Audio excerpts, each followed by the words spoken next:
한동훈 장관 네. 요즘 뭐 자꾸 출마하고 비대위원장 얘기가 자꾸 나오는데 김 네. 의원님 어떻게 전망하세요? 저는 뭐 결과적으로는 이게 국민들에게 굉장히 큰 불행이고 국민의힘에게도 전혀 도움이 안 된다라고 봐요. 그 왜 그러냐면 이미 지금 우리가 검찰 독재 국가다라고 얘기하면서 사회 곳곳에 예. 검사들이 손을 다 뻗쳐서 장악을 해가고 있거든요. 그렇죠. 정부의 주요 요직들도 검사 출신 혹은 검찰청 공무원 출신들이 아니면 자리 잡지 못하고 있는 상황들이 발생하고 있고 그게 그 영향이 그 사기업체나 시민사회까지 쫙 퍼져나가고 있거든요. 그래서 사기업체에서도 검사 출신들을 엄청 선호하고 있어요. 그래야 이제 정부랑 좀 보조를 맞추거나 뭐 정부에서 관에서 어떤 감사를 하거나 뭐 여러 가지 조사를 하거나 할 때 대응할 수 있다 이렇게 보고 있는 것 같아요. 그리고 최근에는 정말 이제 언론을 맞아요. 언론을 장악하기 위해서 김홍일 위원장을 내정했지 않습니까? 방통위원장으로. 예. 그래서 정말 검찰 독재 국가를 점점 완성해 가고 있다라고 했는데 가장 마지막에 남은 정치 권력까지 이제 검사가 장악해가는 모습들을 지금 보여주고 있는 것이거든요.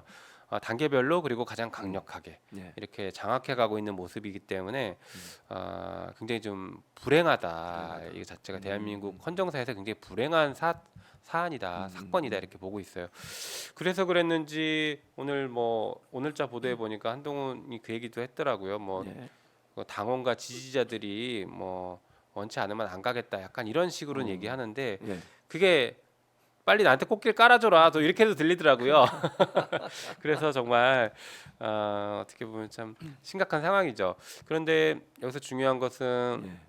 그겁니다. 저는 한 두 가지 정도를 지적하고 싶은데 하나는 우리가 이제 정치 혐오를 좀 조심해야 된다는 거고요. 그렇죠. 또 하나는 그 행정 공무원 출신들이 정치 영역에 들어갔을 때 위험성을 좀 말씀드리고 싶어요. 일단 정치 혐오 부분은 어떤 예. 거냐면 이거 정치인들이 지금 잘 일을 못 하고 여러 가지 뭐 부패나 여러 가지 뭐 문제들이 자꾸 나오니까 국민들도 이제 거기에 대해서 혐오감을 느끼거나 염증을 느끼시거든요. 근데 그 전적으로 정치권의 잘못은 맞는데 예. 해결 방법이 정치권의 힘을 줄이자라고 가버리면 정치 권력 이외에 정치 권력을 누르고 있는 예. 자본 권력이라든가 아니면 관료들, 행정 관료들 이쪽이 힘이 커지거든요. 예. 그러면 진짜 국민들은 나중에 자기 문제를 해결할 때 어디다가 하소연을 못 합니다.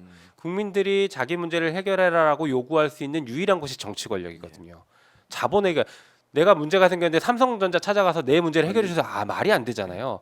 그렇다고 공무원 찾아가서 얘기하면 진짜 동사무소 찾아가도 공무원들이 자기 민원 제대로 안 들어주는데 어떻게 행정 관료나 장관이 자기 말 들어주겠습니까? 예. 불가능해요.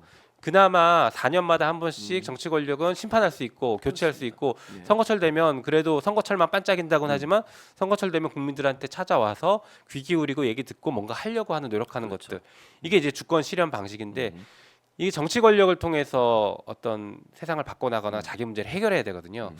그래서 정치 혐오를 키우면 키울수록 정치 권력의 힘을 줄이는 방향으로 나가는 것은 자본과 언론과 행정 권력이 좋아하는 일입니다. 그래서 그쪽으로 나가면 안 됩니다. 네. 그래서 틀림없이 한동훈은 정치 혐오를 들고 나올 겁니다. 이 정치권들 다 썩었고 네. 내가 정치권을 엄벌하던 사람이기 때문에 나 같은 사람이 정치권을 한번 싹 뒤집어야 됩니다. 예. 대청소해야 됩니다. 이렇게 들고 나올 거예요. 그러겠죠. 그러면서 이것저것 뭐 정치권을 막 축소하는 여러 가지 얘기 나오면 국민들이 박수 칠 수 있거든요. 절대 그러시면 안 됩니다. 사람을 바꾸고 제도를 바꾸고 구조를 바꿀 필요는 있지만 정치권의 힘을 줄이면 그것은 결국에 국민 주권이 줄어드는 것이거든요. 예. 그래서 이거는 정말 철저하게 주의해야 될 점이라는 걸 좀 지적하고 싶고요. 예. 또 하나 이제 말씀드렸던 게 이제 행정 권력, 행정가가 정치인으로 갔을 때 위험성인데요. 이거는 제가 한 얘기가 아니라 예. 예전에 1920년, 30년대 막스 베버라는 정치 철학자가 한 예. 얘기예요. 있죠. 행정가가 정치로 바로 가면 예. 매우 위험하다. 그 위험한 이유는 정치인이라는 것은 이 사람이 능력이 뛰어나거나 어떤 전문성을 가져서가 아니라 예. 정치적 책임을 지는 사람이기 때문이다라는 거예요. 그렇죠. 어떤 문제가 생겼을 때 거기에 대해서 정치적인 책임을 질 줄 알고 정치적인 책임을 져왔기 때문에 책임감을 가지고 국민의 편에서 그 일을 해결한다는 거예요. 근데 행정 관료는 정치적 책임을 단 한 번도 져본 적이 없고 법적 책임만 져오는 사람입니다. 특히나 검사들은 툭하면 법적 책임 얘기하잖아요. 지금 윤석열 대통령도 똑같아요. 맞아요. 여러분들 보셔서 아시겠지만 정치적 책임을 1도 안 집니다. 전혀. 그게 예.